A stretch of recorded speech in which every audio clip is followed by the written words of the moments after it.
Hello guys, welcome back to my YouTube channel NPS classes. Let us continue the topic matrix of 12th class. आज हमको क्या क्या पढ़ना देख लेते हैं। आज हम बात करेंगे सबसे पहले सब मैट्रिक्स क्या होता है, कंपेरेबल मैट्रिक्स क्या होता है, इक्वालिटी ऑफ मैट्रिसेस क्या होती है और ट्रेस ऑफ मैट्रिक्स। आज केवल हम इन 4 टॉपिक्स के ऊपर चर्चा करेंगे। तो सबसे पहले हम बात करते हैं कि सब मैट्रिक्स क्या होता है। सब मैट्रिक्स हिंदी होती है इसकी उप आव्यूह। क्या होता है? उप आव्यूह। देखो सब मैट्रिक्स क्या होता है, ध्यान समझना है। जैसे हमारे पास कोई एक मैट्रिक्स हो, उस मैट्रिक्स का या तो एक रो डिलीट कर दो, हटा दो, या एक कॉलम डिलीट कर दो, यानी एक रो या एक कॉलम या फिर दोनों। हटाने के बाद जो मैट्रिक्स बचेगा उसी को बोलते हैं हम सब मैट्रिक्स ऑफ दैट मैट्रिक्स। उस मैट्रिक्स का सब मैट्रिक्स बोलेंगे। जैसे यहाँ देखो हमारे पास एक matrix A is equal to ABCDEFGHI, यही है। अगर हम इसमें से कोई एक कॉलम इरेज कर दें, जैसे हम ये इरेज कर दें, इसको डिलीट कर दें, तो जो मैट्रिक्स बचेगा DEFGHI ये क्या कहलाएगा? इसका सब मैट्रिक्स कहलाएगा। यानी जैसे हम कह दें मैट्रिक्स B हमारे पास ऑब्टेंड हुआ, इस मैट्रिक्स A का पहला कॉलम पहला रो हम डिलीट कर दिए, क्या बचा? ये बचा हमारे पास DEFGHI। कितने मैट्रिक्स का ऑर्डर क्या होगा? 2x3। तो ऐसे में जो B है, B कहलाएगा B इज अ सब मैट्रिक्स ऑफ A। जो B होगा क्या कहलाएगा? वो A का सब मैट्रिक्स कहलाएगा। क्लियर बात? या फिर अगर हम बात करें कि हम दोनों डिलीट कर दें, ये पहला रो पहला कॉलम डिलीट कर दिए, तो एक मैट्रिक्स हमारे पास मिला B डैश EFGHI 2x2 का मैट्रिक्स मिला। अब यहाँ पे B डैश क्या होगा? B डैश भी A का क्या होगा? सब मैट्रिक्स होगा। क्लियर बात? या फिर यहाँ देखो इसको भाई ये मैट्रिक्स इसको डिलीट करने पे आया है, इसका पहला कॉलम EFHI, तो B डैश तुम्हारा B का भी सब मैट्रिक्स है और A का भी सब मैट्रिक्स है। तो सब मैट्रिक्स क्या होता है कि जैसे कोई मैट्रिक्स हो उसमें से एक रो या फिर एक कॉलम या फिर दोनों डिलीट करने के बाद जो मैट्रिक्स बचेगा उस मैट्रिक्स को बोलेंगे सब मैट्रिक्स ऑफ दैट मैट्रिक्स। जिस मैट्रिक्स का रो और कॉलम डिलीट करके निकाले हैं उस मैट्रिक्स का वो सब मैट्रिक्स यानी उप आव्यूह कहलाएगा। क्लियर बात? अगला देखते हैं हम कंपेरेबल मैट्रिक्स, तुलनात्मक आव्यूह। कंपेरेबल मैट्रिक्स क्या होगा? तो नाम से पता चल रहा है, तुलनात्मक, जिसकी तुलना की जा सके, जिसको कंपेयर किया जा सके।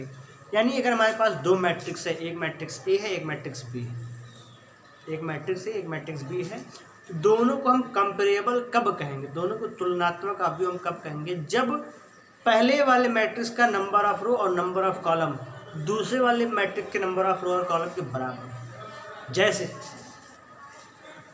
हम बात करें यहाँ पे हमारे पास एक मैट्रिक्स है A 1 2 3 4 5 6, एक मैट्रिक्स है B ABCDEF। इसकी ऑर्डर क्या है? 2x3। इसका ऑर्डर क्या है? 2x3। तो अगर हम बात करें यहाँ पे इस मैट्रिक्स A में नंबर ऑफ रोज कितनी है? नंबर ऑफ रो है 2। भाई एक दो रो है, इसमें नंबर ऑफ रो कितनी है?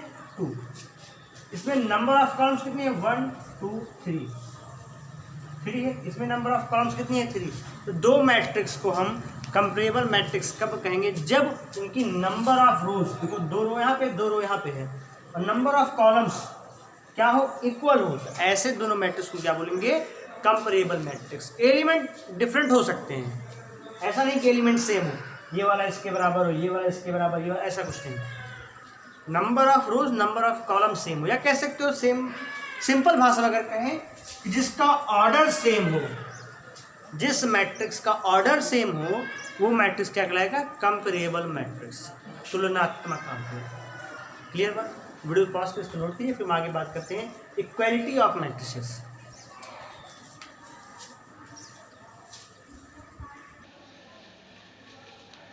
चलिए बात करते हैं अगले मैट्रिक्स के ऊपर।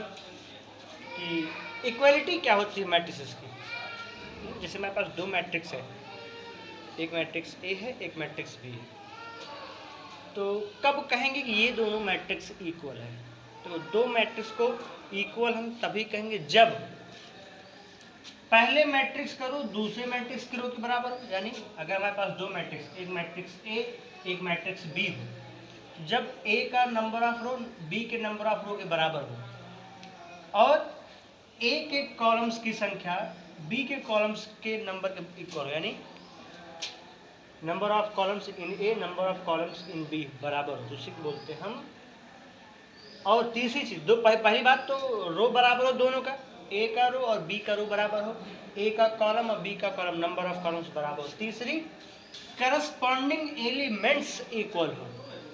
करस्पॉन्डिंग एलिमेंट्स मतलब जैसे ए आई जे बी आई जे के बराबर हो, मतलब A11 B11 के बराबर हो, A12 B12 के बराबर हो, A13 B13 के बराबर हो। ऐसे करते करते A1n किसके बराबर हो? B1n के। और A21 किसके बराबर हो? B21 के।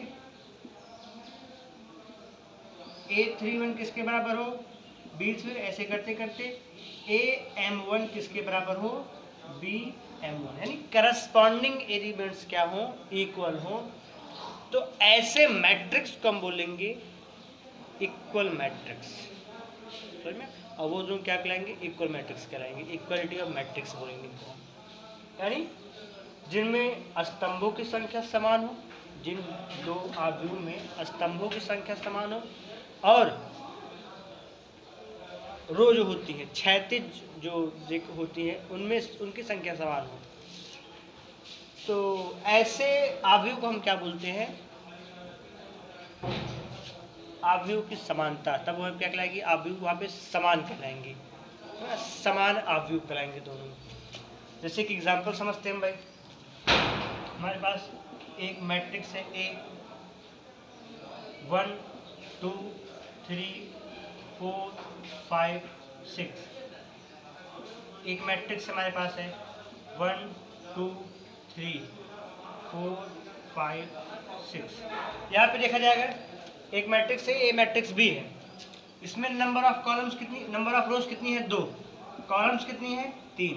इसमें नंबर ऑफ रोज कितनी है? 2। नंबर ऑफ कॉलम्स कितनी है? 3। दोनों का ऑर्डर सेम है।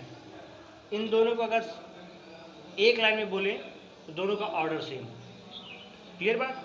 तीसरा पॉइंट क्या करा है कि करस्पॉन्डिंग एलिमेंट्स इक्वल हो। करस्पॉन्डिंग एलिमेंट्स मतलब ये A11 है, A12 A13 A21 A22 A23। ये क्या होगा?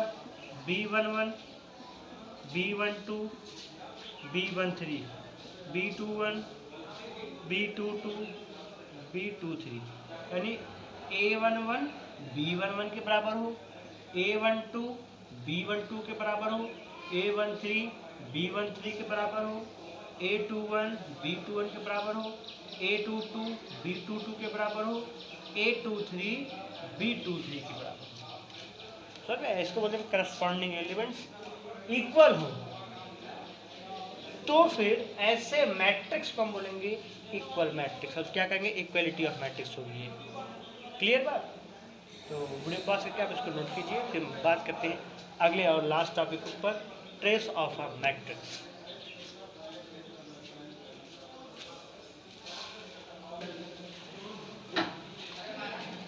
चलिए बात करते हैं लास्ट टॉपिक आज का क्या है? Trace of matrix. ट्रेस का मतलब होता है पता ना। तो होता क्या है इसकी बात करते हैं हम कि जैसे हमारे पास कोई एक मैट्रिक्स है ए, स्क्वायर मैट्रिक्स है, ध्यान देना, एक स्क्वायर मैट्रिक्स हमारे पास है ए जिसका ऑर्डर है n क्रॉस n उसका ऑर्डर है। तो उस मैट्रिक्स ए का ट्रेस क्या कहलाएगा? जब हम उस मैट्रिक्स ए के डायगोनल एलिमेंट्स को जोड़ लेंगे, जो नंबर आएगा वही कहलाएगा उस मैट्रिक्स का ट्रेस कहलाएगा, ट्रेस ऑफ दैट मैट्रिक्स। देखते हैं क्या है कि the sum of all the diagonal elements of matrix A is called trace of matrix. समझ में? जैसे हमारे पास कोई मैट्रिक्स ए है, स्क्वायर मैट्रिक्स है, उसके डायगोनल एलिमेंट्स का सम क्या कहलाता है, ट्रेस ऑफ मैट्रिक्स। इसको हम डिनोट करते हैं TR ब्रैकेट में A, मतलब trace of matrix A। B का निकालोगे तो TRB, trace of matrix B। होता क्या ये ट्रेस ऑफ मैट्रिक्स क्या होगा, हमने कहा था ना डायगोनल का सम। डायगोनल के एलिमेंट क्या होते हैं, A11, A22, A33, ऐसे A44 करते करते ANN, इन सभी एलिमेंट्स का सम क्या कहलाएगा, ट्रेस ऑफ मैट्रिक्स A। इसको सिंपल भाषा में लिखा जाए तो समेशन AI, यहाँ पे I की वैल्यू क्या होगी, 1 से N तक डिफर करेगी। क्लियर बात। जैसे एग्जांपल देख लो, एक मैट्रिक्स हमारे पास है 1 2 3 4 5 6 7 8 9, मैट्रिक्स है, इसकी ऑर्डर क्या है, इसकी 3 क्रॉस 3 का ऑर्डर है। इसका ट्रेस क्या होगा, इसके डायगोनल एलिमेंट्स जो हैं इन्हीं का सम क्या होगा, यहाँ पे trace of matrix A is equal to होगा 1 + 5 + 9, दैट इज इक्वल 15। मतलब इस मैट्रिक्स A का ट्रेस क्या होगा, 15 होगा। जैसे एक दूसरा मैट्रिक्स हमारे पास हो, X मैट्रिक्स है 2 4 6 8 10 12 14 16 18, इस मैट्रिक्स का ट्रेस क्या होगा, लिखेंगे हम trace of matrix X is equal to, ये डायगोनल एलिमेंट है, इसी का सम लेना है 2 + 10 + 18, 18 + 2 20 + 10 30, इस मैट्रिक्स का ट्रेस क्या होगा, 30 होगा। समझ में ट्रेस क्या होता है जी। अब देखो उसकी कुछ प्रॉपर्टीज के ऊपर चर्चा कर लेते हैं। आप स्क्रीनशॉट ले लीजिए या फिर वीडियो पास करके इसको नोट कर लीजिए। हम बात करते हैं इसकी प्रॉपर्टी के ऊपर।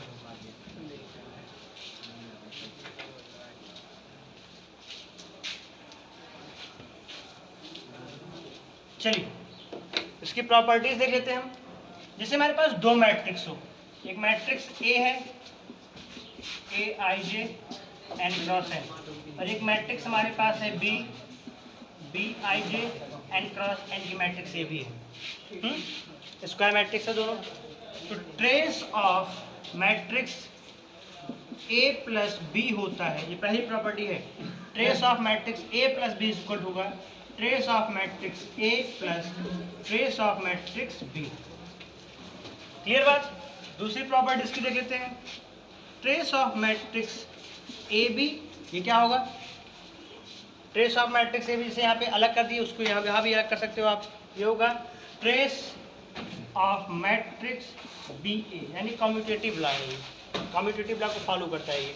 और यहाँ पे डिस्ट्रीब्यूटिव लॉ लग गया। इसका देखो प्रूफ देखते हैं इसका। जैसे हमारे पास मैट्रिक्स A है 1 2 3 4, एक मैट्रिक्स B हमारे पास है, एक मैट्रिक्स B है 2 4 6 8।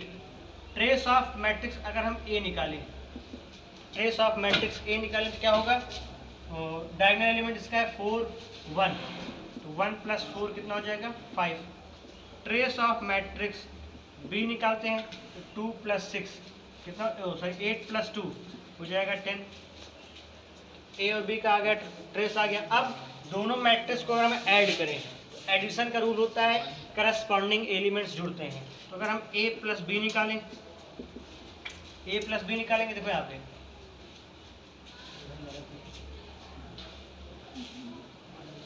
इसका करस्पॉन्डिंग एलिमेंट ये इसके साथ जुड़ेगा 1 + 2 3, ये इसके साथ जुड़ेगा 2 + 4 6, ये इसके साथ जुड़ेगा 6 + 3 9, ये इसके साथ जुड़ेगा 8 + 4 12। अब इसका ट्रेस निकाल लो, trace of matrix A + B, ये क्या होगा 12 + 3, 12 + 3 दैट इज इक्वल टू 15 ना। अब देखो ये किसके बराबर होगा, देखो यहाँ पे trace of matrix A plus trace of matrix B।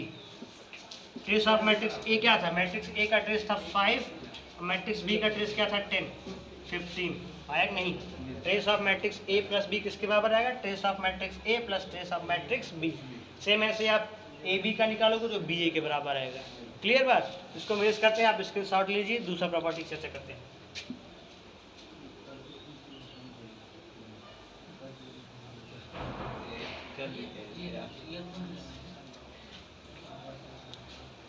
अब देखो तीसरी प्रॉपर्टी इसकी, ट्रेस। जैसे किसी मैट्रिक्स, कोई मैट्रिक्स ए है, इसमें किसी कांस्टेंट से मल्टीप्लाई करते हैं, तो trace of matrix lambda A is equal to होता है lambda trace of matrix A, lambda trace of matrix A. ये तीन प्रॉपर्टी थी ट्रेस ऑफ मैट्रिक्स के ऊपर। और ट्रेस ऑफ मैट्रिक्स होता क्या है? ट्रेस ऑफ मैट्रिक्स होता है डायगोनल, स्क्वायर मैट्रिक्स में डायगोनल एलिमेंट्स का सम।